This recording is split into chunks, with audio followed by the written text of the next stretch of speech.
ndax tey mën nañoo xam coalition boobu lan moo taxoon ngeen créé ko ak ban déggoo moom moo ci amoon li tax ñu laaj loolu. mooy yow da nga nekk président parti MPR. ñu gisoon fi ay coalition yoo xam ne coalition yu mag a mag la. nga dem ci les serviteurs. lu waraloon loolu. tey ànd ak na les serviteurs Pape Djibril Fall mais su doon démb di tey du ko def lu tax ñu ànd ak ñoom tamit mooy nekk sénégalais gëm ne nit lu ngay gis ci télé ak ci rajo yi noonu la mel mais tey gis noonu nit dafa lëndëm loolu tax tey am na lu bari ñoo ngi koy réglé tey ci àndandoo bi mais balaa may wax loolu sax nañu waxtaan tey ci lu nu indi tey lu indi coalition bi ñun après le 23 janvier mooy élection locale yi le 1er février dañoo commencé di wër Sénégal on a fait le tour du Sénégal dajale ay parrainage ba am 30 000 parrainages à 2 semaines des élections législatives am kenn ku nekk si ni biir mu ne man xam naa kenn ku bokk si les serviteurs est-ce que ñu dund ànd man ko créer la rencontre qu'on a créé la rencontre ñu toog waxtaan bu nu waxtaanee man j'ai 30 000 parrains man tamit am naa 65 millions yoo xam ne mën naa ko teg sur la table am naa 5 voitures ñoom ñu ne ma am nañu plus de 30 000 à 100 000 parrains moom cadre bu ñu utilisé sax mu ne man du ma parrainer nit yee ñëw si man di ma parrainer. quoi loolu. Pape Djibril Fall donc ñu ne ñoom am nañu tamit 100 millions am nañu tamit des ordinateurs et des machines ils ont tout ça daal. logistique daal waaw logistique ma leen d'accord donc su doon waxtaanee man ko man politique moom du ma si xëccoo. parce que ñoom dañoo bëgg a xëccoo tête de liste ma kon bàyyi naa leen tête de liste ma jël 2e ak 3e position sur la liste nationale donc noonu la tënkee coalition bi dugguñu trop ci détails yi te loolu foog naa tamit erreur la dina wax erreur de jeunesse erreur parce que yàgguñu ci politique mais loolooy erreur bi noonu la defaree coalition bi. d'accord léegi yow Hamidou Thiaw. président parti MPR. dafa am ko dox seen diggante ak les serviteurs bu Pape Djibril Fall pour ngeen waxtaan pour ngeen ànd ci élection législative booba yow yoroon nga xaalis comme ni nga ko waxee. yor nga oto aussi ñoom tamit yoroon nañu xaalis yoroon nañu seen logistique.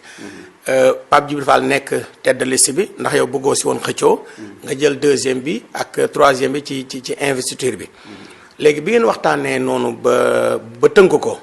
ci yan condition nan ngeen na taxaw noonu ngeen di jëlee xaalis bi ak oto yi répartir ko pour dem ci campagne bi. waaw loolu laay wax te loolu moom erreur la te erreur yooyu sax ñoo ngi doon commencé di ko gis parce que bu ñu demee ba si biir Pape Djibril Fall damaa dem ba si biir ñu bëggoon tuddee coalition bi tur nu ko bëggee tuddee neexuma man ko man benn xaaram damay génn parce que tamit coalition mënuñu jël 2e 3e amuñu si visibilité si ñoom nañu ñëw dans le meilleur sentiment nee nañu léegi nañ dugal seen logo mooy logo parti bi seen couleur te tur bi ñu yokk ci MPR looloo waral lool ñu toog di dem di saisir ñu war a fay man leen yéen ñaata ngeen am parce que dañoo war a fay ñu Serigne Thiaw nag lay bàyyi nga fay man ko il faut que ñu fay wax leen ma ñaata ngeen am ñu ne ñoo suñu cotisé dina am 100 millions ma insisté waat ñu ne ñoom amuñu dara. ci xaalis. waaw début ba la ñu waxoon. te ñu ne amoon na 100 millions. si laay bindee benn chèque 15 millions yóbbu ko FBN banque compte parti MPR foofu la nekk ñu bind benn chèque certifié dépose ko CDC tamit parti bi bu nga ko tegee man noonu defoon président coalition bi parce que man sama wàllum bopp maa bind lettre nommé Penda Dieng mandataire national de la coalition des serviteurs MPR lettre boobu ma signé en tant que président de la coalition moom la ñu déposé DGE tey bu ñu demee nag commencé saisir. ñoom ñu ne am na noonu local ak ay ordinateur ñu toog di xaar gisuñu dara ma jël sama bureau yi ñu siy saisir ma jënd 6 ordinateurs ñuy saisir chaque jour ñu ne tey suba pareegunu da nga koy raxas ba tey ñu wax ne mosut a pare am donc sama bureau nañu saisir yëpp mooy lépp luy parrainage bu nu loolu weesoo loolu tamit ñu war a génne parrainage yi nag te ñoom 8000 parrains noonu am. 8000 parrains. 8000 parrains kese noonu am. donc loolu mooy déception bu rëy parce que ñoom seen seule contribution dans la coalition mooy 8000 parrains yi ak lu ñu wax yëpp dara du si woon dëgg. génnewuñu xaalis. génnewuñu xaalis génnewuñu logistique génnewuñu ordinateur génnewuñu fu ñuy saisir génne 8000 parrains daal lañ fa joxee jeex. caution bi nag. caution bi maa ko fay moom laa wax damaa bind benn chèque bu 15 millions déposé ko sama parti compte parti bi FBN banque ma bind benn chèque certifié déposé ko CDC donc noonu déposé caution bi. d'accord léegi mais ñoom 8000 parrains lañ am nan ngeen def ba compléter. voilà maximum de parrains. donc man mataluma ñun ñaar suñu boolee parce que man si ma parrain bu ñu ko saisiree on a perdu beaucoup de parrains déjà quand on a saisi sur les 30 000 24 000 ont été saisis sur les 24 000 quand on a nettoyé 18 000 moo si des donc loolu tamit beneen jàngal la ne saisi moom il faut ñu teel si jug prochaine fois teel a def liggéey bu baax donc moom moo am 18 000 man ma am 8 000 parrains soo ko boolee mu nekk 26 000 parrains ñu war a dem di déposer fekk fa waa Diourbel DG parce que ñu dañoo bëggoon pour ñu may ñu temps pour ñu mattali ñu dem foofu di déposer fekk fa waa Diourbel waa DG ne leen yéen waa Diourbel soo leen déposé du leen accepté parce que mataloo leen 1000 dans cette région ñu interpellé leen ne kaay leen ànd ak ñun ñoom ñu d'accord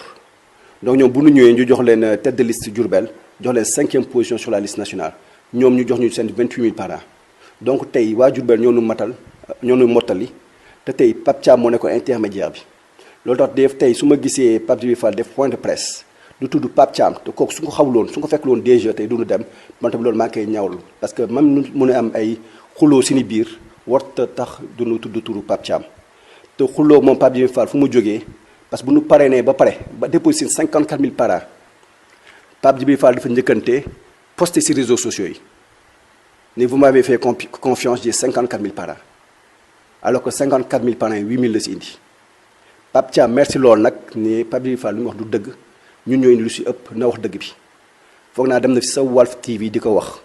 non même seen conférence de presse bi ñu fi doon def ci benn hôtel Pape Thiam génnoon na ba mer noonu. voilà loolu la woon parce que Pape Djibril Fall dafa waxul woon dëgg bi mooy lan sur les 54 000 parrains mënoon na wax ne waa Diourbel ñoo indi woon 28 000 Impair indi 18 000 ñun on a am nekk 8 000 mais dafa dem mel ne moom moo def liggéey ba yëpp di tudd boppam Pape Thiam xaw a merci loolu si loolu. ma woo ko nag ne ko Pape Thiam kilifa nga war a def yenn yi mu d'accord ñëwaat bàyyi loolu yëpp. mais taxu ba léegi Pape Djibril Fall bàyyi loolu di ko téye mais li ñuy wax rek mooy. trahison la. man kenn trahison laa koy tuddee parce que bu mu commencé ba léegi lépp lu mu wax defu ko muy xaalis moo xam ne indiwu ko parrainage moo xam indiwu ko parrainage joxu ko logistique yi ak matériel moo xam indiwu ko. après dem ba si biir bu lépp amee nag ba nu déposé mu dem. def récupération ne moom moo def lépp dem sur les plateaux de télé di wax man Pape Djibril Fall man les serviteurs ba Sénégalais yu bëri foog ne moom da koo demal boppam xamuñu ni mu demee donc tey ñu bëri tey même yow mi sa di toog di ñuy waxtaan est-ce que yow xamoo nga ne c'est Pape Djibril Fall amoon na ñeen ñu nekk si ginnaaw ñoo porté ko te ñoo ñu ngi si woon coalition bi waaw donc loolu na doon ñaawloo di ñaaw loolu tamit. d'accord mais Hamidou Thiaw yow xanaa amuloo staff aussi boo xamante ni tey bala ngeen génn seen xaalis wala ngeen di wut seen i ordinateur wala seen local wala ngeen indi seen i parrain ak say oto xanaa dinañ les serviteurs ñoom Pape Djibril Fall dinañ teg ci seen loxo lu concret loo xam ne di ngeen ci mën a sukkandiku. xam nga peut-être lu mu yàgg dans le privé moo tax parce que man damaa wóolu nit ma ne après dinañu joxe donc comme les délais étaient un peu courts on devait loolu yëpp si biir semaine bi la. parce que ñoom ils ont donné les parrains foog naa le vendredi donc foog naa ñu ngi woon déposer le samedi noonu jot parrain yi mardi boobu lañu waxtaan pour déposer caution bi te ñoo ngi ko déposer vendredi donc mercredi donc on a déposé le mercredi donc si 4 jours 5 jours lépp am comme dafa xaatoon rek ma ni bàyyi leen ma fay ñoom après ils vont me rembourser donc noonu laa xalaatoon yéene bu baax mais loolu yëpp bu ñu ko defee ba pare le 31 mai. man ak Pape Djibril Fall toog na fii rajo Sot di waxtaan mu ne ma Hamidou suba ñun ñëpp ñu toog waxtaan xool ñu defee comité yi comme ça ñu dem pré campagne mais bu ñu déposé le 31 mai si laa gëj a gis dama déposé rek mu disparaître ba une semaine après les élections la ma woo jëluma ko téléphone parce que dama ne nit boo xam ne dafa yëfu traître la def utiliser benn ay nit ba am lu mu bëgg dem disparaître dootoo leen tudd dootoo leen dégg doo leen soo wax si seen presse. sooy def si ay inquiétude sooy waxtaan. maanaam Hamidou yow bi nga joxee caution bi ngeen nga wut local ngeen saisir seeni parrain Pape Thiam Diourbel complété leen. nga toog ak Pape Djibril Fall ngeen waxtaan ci. pour dem pré-campagne après campagne. avant pré-campagne bi nga gëj a gis Pape Djibril Fall ba ci une semaine avant les élections. 31 mai laa gëj a toog waxtaan ak Pape Djibril Fall. 31 mai. waaw ba kañ. ba semaine passée vendredi ba le passé après les élections. après élection la woo wala avant les élections. une semaine après les élections vendredi bu topp élection yi la ma woo mais jëluma ko téléphone. te yow yaa joxe caution bi. maa joxe caution bi joxe parrainage joxe logistique lu si maa leen ko jox. ok mais loolu ba lu waral loolu lan nga jàpp exactement ne moo waral doxalin woowu nga wax moom la Pape Djibril Fall doxalee. pour man daal il voulait se lancer dans la politique te foog naa il voulait utiliser juste ay nit ay tremplin pour am lu mu bëgg pour man loolu nekkoon objectif am jaay turam jaay boppam pour tey mën a dem élection législative peut-être su ko weesoo sax dem yeneen élection muy présidentielle wala créer benn groupe te tey dafa ragaloon peut-être su waxee ne ñi ñoo nekk sama ginnaaw ñu peut-être ñu ëpp ko visibilité peut-être loolu laa yaakaar mais ku nekk ak motivation am. d'accord mais yow bi ngeen waxtaanee 31 mai. ngeen waxtaan ba pare. ngeen toog ay fan. dégguloo ko. est-ce que woo nga ko téléphone pour jéem a xool exactement lan moo waral loolu. waaw donc le staff a appelé donc qui chargé relation entre les organismes affiliés woo na ko plusieurs fois pour organiser réunion mais à chaque fois ñu disait ñoom dañoo jàpp ñoo ngi sur le terrain suba ginnaaw suba. mais sur le terrain mais président coalition bi. yow yaay président coalition bi. waaw xam nga nous on a fait ce qu'il fallait faire mooy lan jëm leen woo ñu toog waxtaan. on a relancé plusieurs fois mais mosut a nangu toog waxtaan soo ko waxee mu ne dafa jàpp day voyager semaine prochaine ba élection yi passé. élection yi passé na bu mu woote waatee man du ma ko jël parce que élection yi passé na amatul njëriñ la coalition tas na parce que man su ma xamoon nii la mel du ma ànd ak Pape Djibril Fall. waaw donc erreur la mais tamit erreur boo xam ne.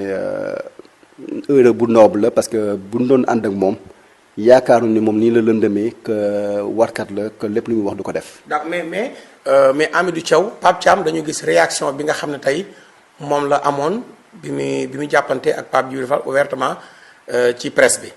mais yow yaa joxe caution. yow yaa wut local pour ngeen saisir seeni parrains. yow bi nga defee loolu lépp. moom mu am benn doxalin boo xam ne moom la doxalee. lan moo tax communiqué woo ci presse bi. non boobu comme commencé na pré-campagne ak campagne dama ne soxlawul may yàq coalition bi ne ku nekk dem campagnal boppam peut-être lu ñu am ñu xam ne loolu yàlla may ko après ku nekk koneel boppam. parce que tamit comme ñoo bokk liste mënoo attaqué koo xam ne ñoo bokk liste loolu après campagne nga mën a rétablir la vérité. loolu tax soo gisee tey ma toog fii réew mi di rétablir la vérité looloo tax parce que tamit bugguma tey ñoom ñu yàq lu ñu bëgg a def parce que lu ñu bëgg a def mooy tey changer politique bu fi nekk parce que politique sénégalaise bi mooy lan tey ñu bëri dañuy politique ndax alal ñu bëri dañuy politique pour seen intérêt personnel ñu bëri sax dañuy fàtte ne askan bi moo leen teg fu nu nekk donc ñu loolu ñu bëgg a changer ñu doon bëgg a liggéey jàppale nit yi xeexal leen. tey suñu waree Sénégal 2 fois wala 3 fois pour mën leen xeexal parce que nit soo ko bëggee xeexal il faut nga xam ni jafe-jafeem te noo xamee jafe-jafeem il faut nga dem sur le terrain déglu ko tey suñu demee ba Saraya dem ba Bakel dem ba Ziguinchor fu nekk dem ko fa Sénégal on a fait le tour du Sénégal 2 fois en 2 mois lu tax loolu pour ñu dégg problème yi bu ñu demee Ziguinchor am na ay dëkk yoo xam ne les gens se cotisent.